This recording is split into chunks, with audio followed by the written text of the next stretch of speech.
एक धारा थी जिन्होंने कहा कि पहले अपने मूल पर चलो, फिर से हम उसको भूल गए हैं। स्वामी दयानंद सरस्वती, स्वामी विवेकानंद,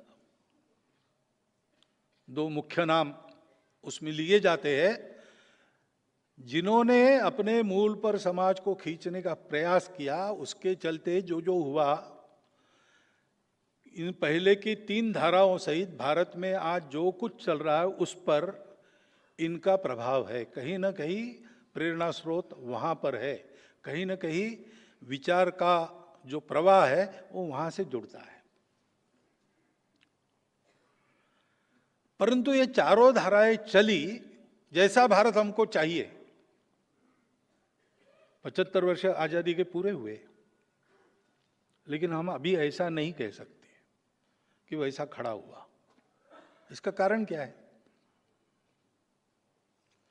संघ के निर्माता जो थे डॉक्टर हेडगेवार, वो इन चारों धाराओं में काम कर चुके थे। उनको हम जन्मजात देशभक्त कहते हैं, क्योंकि बचपन से ही ये चिंगारी उनके मन में थी कि देश के लिए जीना चाहिए, देश के लिए मरना चाहिए। स्वयं बचपन में ही अनाथ हो गए थे, दरिद्रता में आगे बढ़ना पड़ा, लेकिन देश के लिए चलने वाले कामों में भाग लेना उन्होंने कभी नहीं छोड़ा। और विद्यार्थी के नाते उनका जो कर्तव्य था अपनी पढ़ाई अच्छी तरह से पूर्ण करना, उसमें अपने विद्यालय में पहले 10 में आना, ये भी कभी उनका छूटा नहीं। वंदे मातरम आंदोलन 1905-6 में जो हुआ,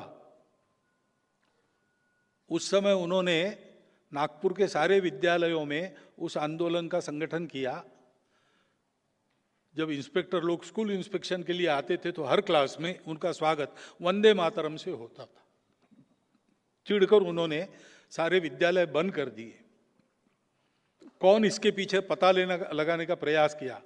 4 महीने स्कूल बंद रहे, पता नहीं लगा।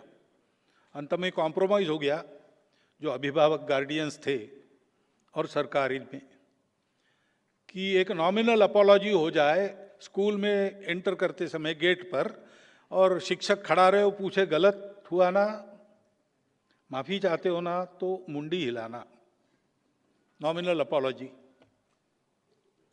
स्कूल शुरू हुए, लेकिन 2 छात्र नागपुर के थे जिन्होंने ये भी करने का इनकार कर दिया